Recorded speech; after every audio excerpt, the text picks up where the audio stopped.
Last bit of chapter 3 today down here, and there may be some people that want to do late student presentations, but we'll talk about that after the chapter. So let's pick up where we left off here. All right, so it's a cryptographic attacks. So the simplest one is brute force, where you just try every possible key. Many people seem to think that you can crack things like AES by trying every key, but you can't. 128 bits for a key is enough that nobody can ever get in, and right now it's considered 2048 bits for an RSA key is considered unbreakable now, but the concerns about quantum computers have made people say we should be moving away from those towards quantum safe algorithms like the ones that have recently been approved by NIST. And of course, the one-time CAD is the perfect cryptography system if you can use it, but the key distribution problem is enormous because you can never reuse any part of the pad. So if you want to transfer a megabyte of data, you got to transmit a megabyte of key first. And so that's essentially what AES does. AES creates a pseudo-random sequence of bits in counter mode, which is the recommended mode now. It creates a pseudo-random series of bits, which is essentially a one-time pad, but all you have to transmit is a 128-bit key instead of having to transmit all that data. So it creates a pseudo-random, unpredictable period of sequence of bits, which amounts to essentially a version of the one-time pad, although the bits are not really random. They're related to that key, but they're related in such a way that even after many years of use, nobody has found a way to significantly cheat and crack it without having to try all 2 to the 128 keys, and nobody can do even 2 to the 100 calculations, even given all the computers in the world and all the time in the world.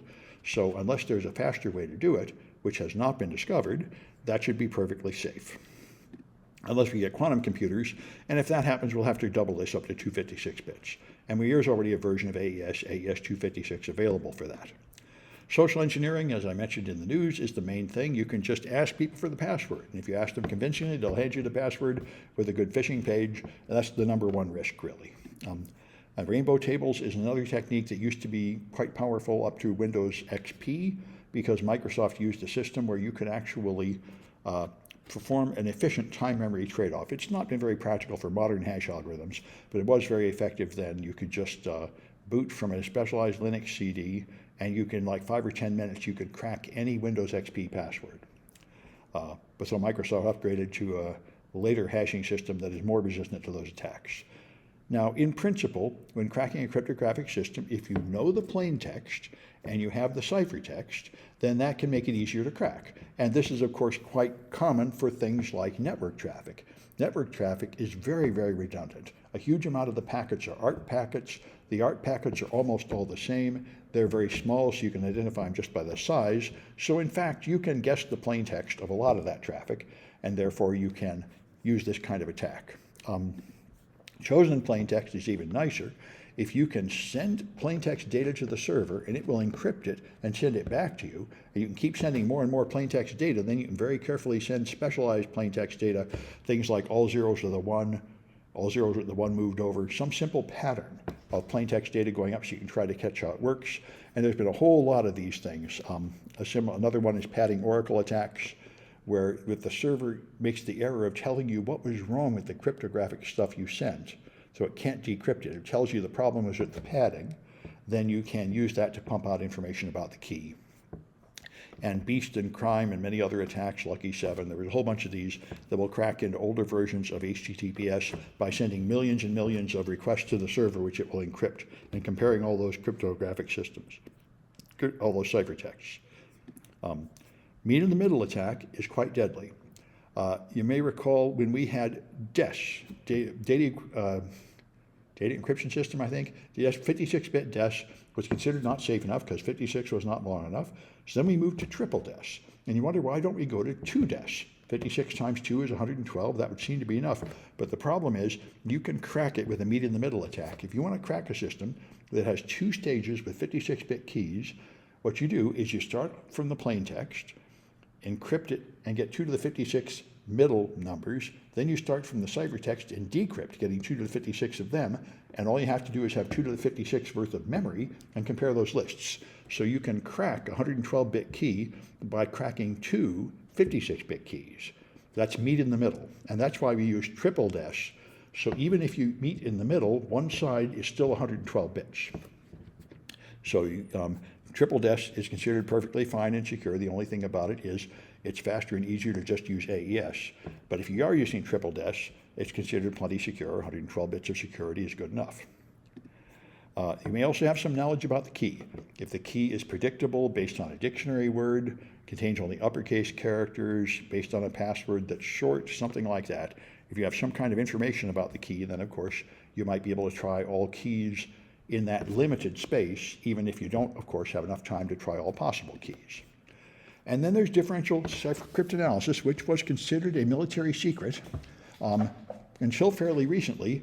And cryptographers have deduced that this is probably why the original secure hash algorithm was updated to SHA-1, because the original one is vulnerable to differential cryptanalysis, which is a technique where you put in, like I said before, two plain texts that differ by only a few bits, and then compare the output of the ciphertext to discover something about the key, something about the cryptographic process. And anyway, that was considered a powerful technique and kept secret for a while, but now it's been independently discovered by cryptographers outside the classified community. All right, and then there's side channel attacks. This is quite deadly. You might have beautiful mathematics like AES, where it seems like it's very strong and nobody can get in without the key, but when you actually build hardware to do it, the hardware might leak out the key with timing, with a radio signal, with a pattern of power consumption. It turns out to be really very difficult to design a real physical system that doesn't somehow leak out information about the key. And there's ways where you make implementation attacks, like it leaves the key in RAM or the plain text in RAM or the key on the hard drive. And this is where you get things like the Stanford cold boot attack, where you can get a Windows machine encrypted with BitLocker, but if you get it in a suspended state, you can freeze the RAM, pull it out, put it in a Linux machine, and find the key in RAM. So that's the sort of thing. It's not that there's anything wrong with the math, it's that the actual way you implement it in the hardware left open a possibility of somebody stealing the key.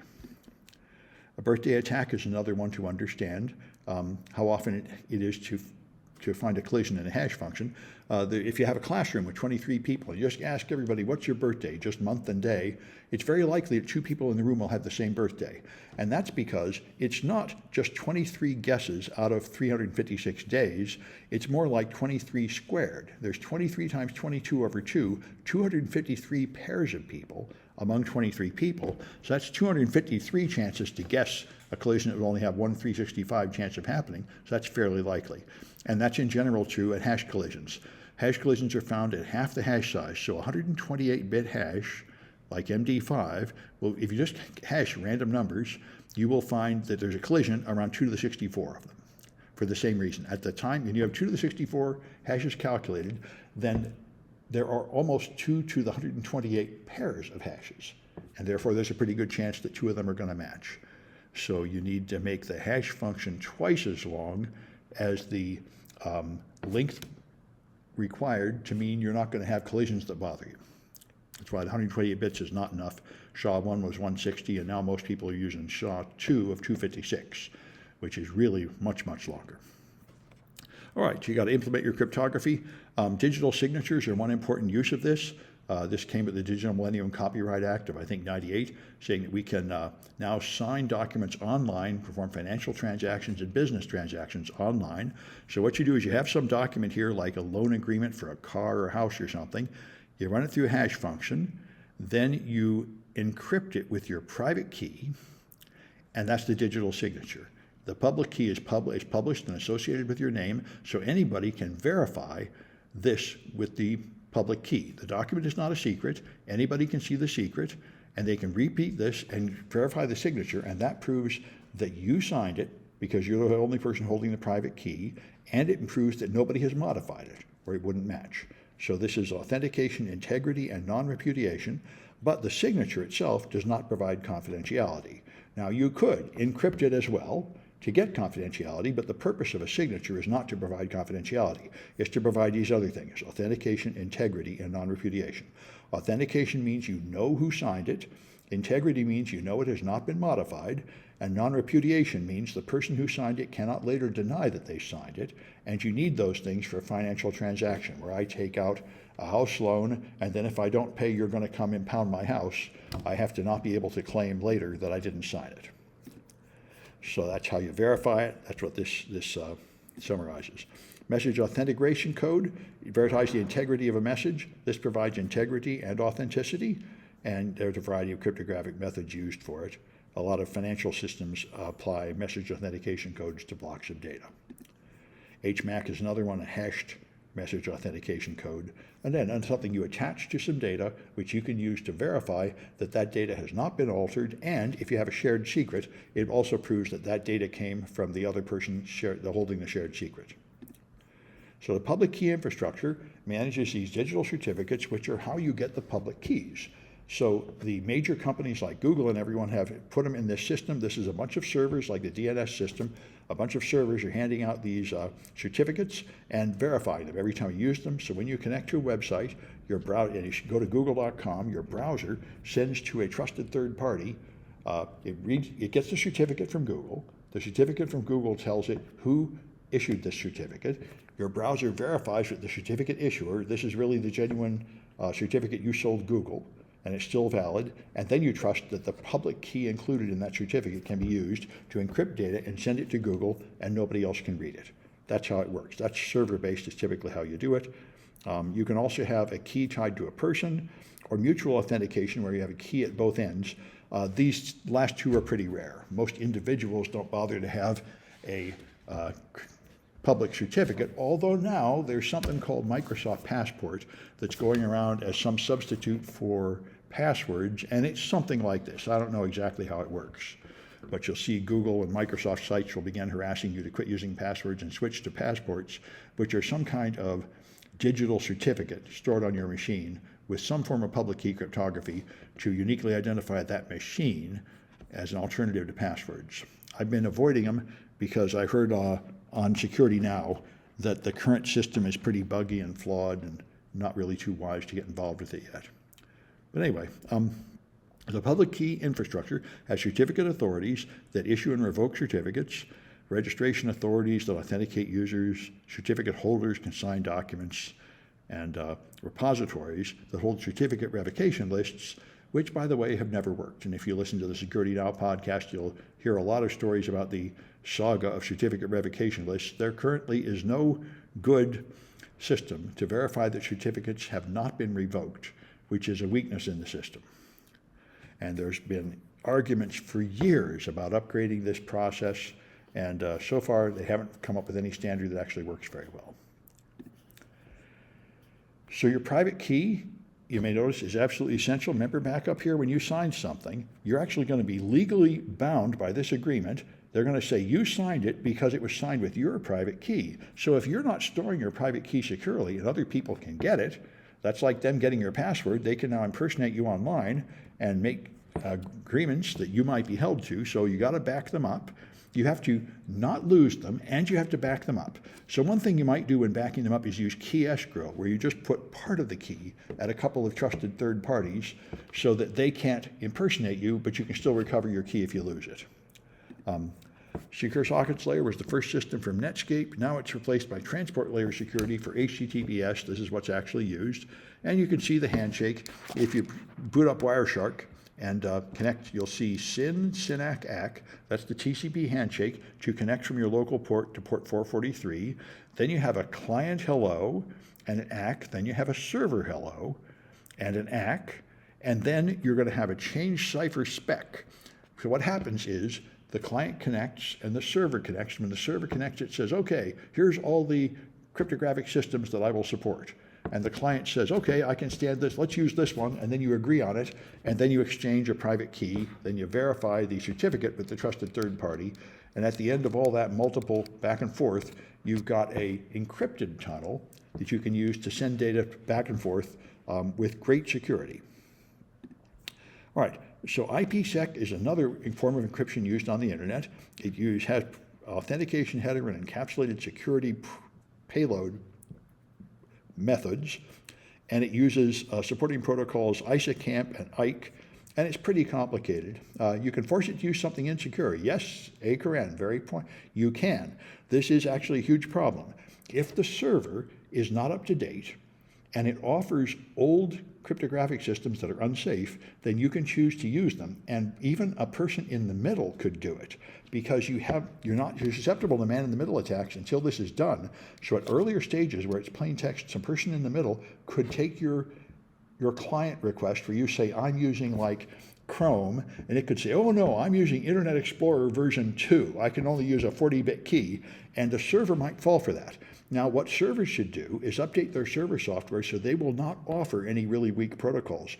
But the worst problem here is the United States export rules that were in effect until about 2001 or 2 that said we could not export strong encryption out of America. So Microsoft invented a version of Windows called Windows N, meant to be in Windows K, which had short keys, like 40-bit keys. So there are real versions of Windows out there in use that use 40-bit keys, and therefore the servers that want to serve people in those nations have to have a downgrade option, a downgrade to those insecure keys.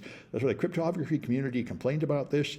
They said, no, do not pollute the internet with a whole bunch of machines using bad cryptography. This is not worth it. This is not benefiting us the way you think it is, but it happened, and that's the problem. So if your server is modern, it will not offer any low-grade cryptography, and what will happen is if you try to access it with a really old browser, it will say it will be unable to connect. So the question is, do you actually have customers who are using really old machines, like Windows 95 or something, or DOS?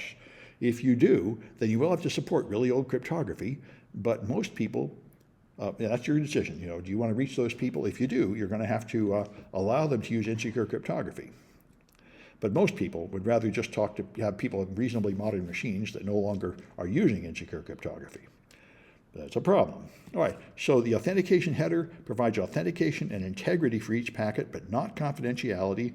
It acts like a digital signature, and it prevents replay attacks by having something like a nonce, so you can't just record a packet and replay it. The ESP encrypts the packet data so you have confidentiality, and you can also provide authentication and integrity. So this is formed with security associations. It's a one-way connection, and then you're going to use ESP. You need 2 security associations. If you're using both of these systems, you need 4 security associations. So this is like that 7-way handshake I was talking about for HTTPS. This is the other version of it for this alternative cryptographic system, IPsec, which is used primarily these days for virtual private networks.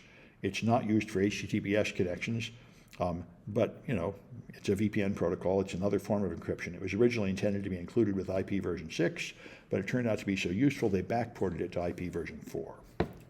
So ISACamp manages the security association creation process using some SPI number, which is a 32-bit identifier for the security association. So tunnel mode is used by secure gateways and encrypts the entire packet, including headers. Transport mode encrypts data, but not headers. So these are some of the facts about the IPsec system. Now, IPsec is extremely complicated, but of course on the CISSP, you're only expected to know a few of the terms associated with it and not understand the details. And the internet key exchange happens using a variety of algorithms like MD5 or SHA-1 for integrity, triple DES or AES for confidentiality. I suppose these days SHA-1 should in principle be updated to SHA-2, but I haven't heard about it happening. You probably don't really need to do it. There are some known SHA-1 collisions, but that doesn't mean you can't use it as an integrity check, because even though you can generate 2 documents with the same SHA-1, it is much more difficult to make a second document that matches a pre-existing SHA-1, and that I think is still practically impossible. By the way, that's also impossible for MD5. Which is why it's not bad if you have something like a forensic image and you record the MD5 hash for integrity. Even though it is possible to generate things which will match and have MD5s, if you have something that was not maliciously planning to do this, then nobody's going to be able to make a second document that has the same MD5 to match an existing MD5. So using it to verify the integrity of a forensic image is perfectly fine from a mathematical point of view. However, you might have trouble defending it before a jury in court. Somebody will say, wait, MD5 is broken, you shouldn't be using it, and then you've opened up a can of worms you don't need to open up. So it would be wiser to use SHA-256, just so you can avoid that discussion. Anyway, PGP was Phil Zimmerman wrote a system that would use RSA encryption to encrypt all your documents. I thought this was wonderful. I was trying to do the same thing at the same time because of a seminal 1979 Scientific American article, but I wasn't a good enough programmer to do it, and I didn't have good enough hardware, so I didn't get it working, and I saved myself an untold bunch of suffering because Phil Zimmerman posted it, and then he was in serious legal trouble through most of the 90s. Because this was considered exporting munition to hostile countries to put this on the internet. Like I say, this is why Microsoft couldn't even ship strong encryption built into Windows. They had to ship crippled encryption at this time. And this, instead of having certificate authorities, it had a web of trust so users would vouch for other users. Right, another system is Secure MIME. MIME is multi-purpose internet mail extensions. This is how you send images and audio files and such over email, because email is an ASCII-only protocol. It's only intended to send text. So if you want to send a binary file, you have to encode it in text, and they do that with base 64. But if you want to make it secure, then you want to encrypt it, and that's Secure MIME that uses the public key infrastructure to encrypt and authenticate the MIME encoded email. Then there's escrowed encryption. This has come about every few years. I mean, sort of last time I heard about it maybe 20 years ago, but it keeps happening. There's a question. Suppose the U.S. government finally passed a law, CALEA, for the internet. Now, CALEA is the requirement for telephone companies to give assistance to law enforcement so that all the telephone companies must build infrastructure so the cops can wiretap a call and listen in on it if they come in with a wiretap order. Now, there have been persistent pushes for them to do that for the internet. They would like to come to you and demand a wiretap order so we can see what people are doing on the internet, listen to their Skype calls, read their emails and all that. But the ISPs and the people who provide services on the internet like email are not currently required to provide that service to law enforcement. But they might be, and if they were, then you'd have to have a second copy of the secret other copy of the key pair, and Microsoft has even built in some versions of the operating system an optional feature you can turn on that will always send an extra copy of the key to a third party. They built this at a time when it looked like the U.S. government was really going to pass that law. So you would have to send a copy of every cryptography key to the government. And that is something that might be there. I know it is true of the United Arab Emirates that happened when BlackBerry moved into the United Arab Emirates and the BlackBerry phone made encrypted phone calls. They said you cannot sell that phone here unless you put an endpoint in the country so the encryption only goes to that point and then it's decrypted so we can examine it. We do not allow unencrypted transmissions out of our country. And the United States has several times considered being a country like that too, although we haven't done it yet. Anyway, that's what this does. Escrowed encryption, where somebody else has a copy of the key. And the Clipper chip was a technology used in the escrowed encryption standard in the 90s. They were going to put this everywhere and force everybody to use this. It used a thing called a skipjack symmetric cipher, which was, they were going to try to pressure everybody into using this form of encryption because the government could backdoor into it. And it turned out to be a monumental failure. It was rejected by the marketplace. Steganography is a cryptographic technique where you hide extra data in a file so there's a second file hidden in the first file and you don't even know it's there. I've heard reports from reliable sources that this is how terrorists send information. They have images on some image site like Snapchat, and hidden in the image is instructions for terrorists, so they somehow know, find the 15th cat posted on this day or something, and look in that image and find some pattern of bits in that image which includes extra information. So it's related to digital watermarks, which are coming back again. For a while, people wanted to put watermarks in digital files so you could tell if somebody made an unauthorized copy of an MP3. Now there's a huge pressure to try to put marks in AI-generated images so you can tell they're AI-generated. In both cases, this has pretty much been a flop because it's pretty easy to remove the watermark. For example, you could just resample and redigitize the image, and that would change the bits without making it visually look different, and that would probably remove the watermark and so on. So it's a lot of people would like to do this, but the technology to do it doesn't seem to actually exist. Anyway, let's take a look at a Kahoot. 3H, here it is. All right.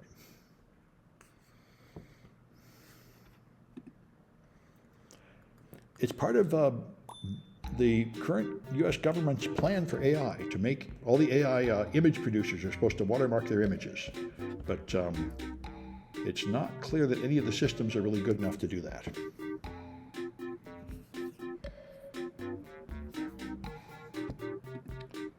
they've agreed to do it, but I think when they actually do it, it's going to turn out to be kind of useless.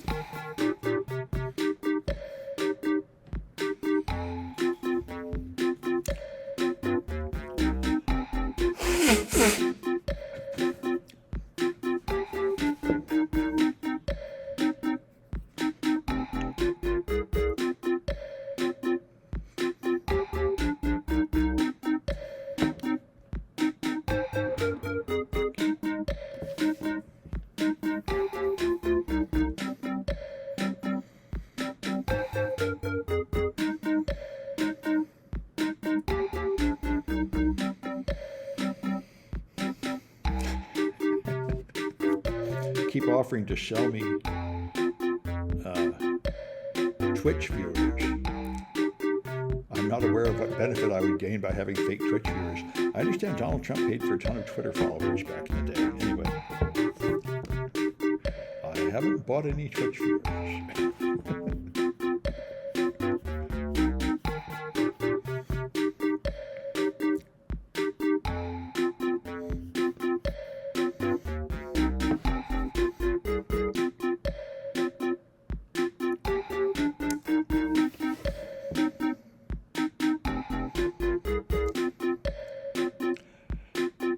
There's a right-winger who's the #1 all the time on YouTube, maybe Ben Shapiro. I've heard that they pay a ton of money to pump his stats up with fake viewers, but I don't know if that's true. That's what I hear. Anyway.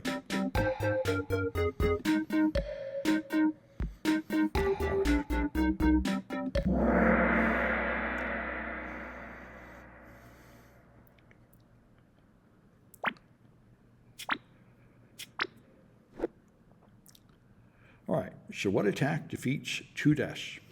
Yep,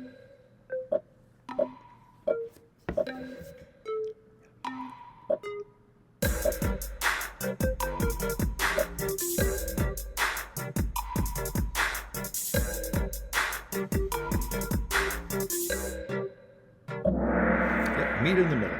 Come in from both sides, so you only have to solve half of the length of the key, which means the square root of the number of operations, making it possible to do things that would otherwise be completely impossible.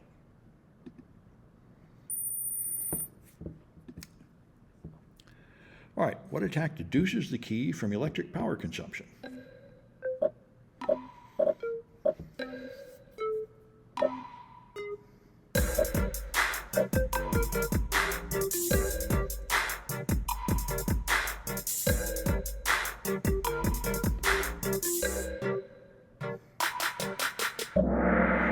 That's a side channel attack. Some information is being sent out in a way you didn't intend for it to be sent out. Hello, Eric. All right, what system ensures the authenticity of public keys?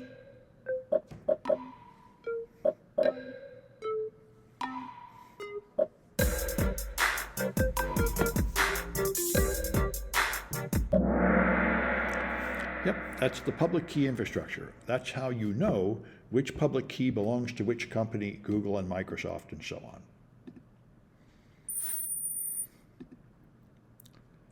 All right, what system uses AH and ESP?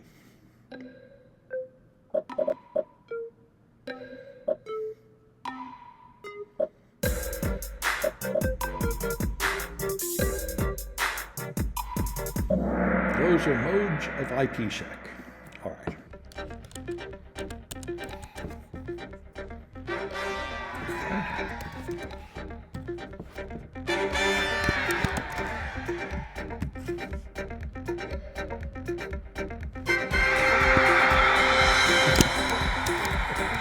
I don't think that's a real mark. All right, well, I'm going to stop this recording.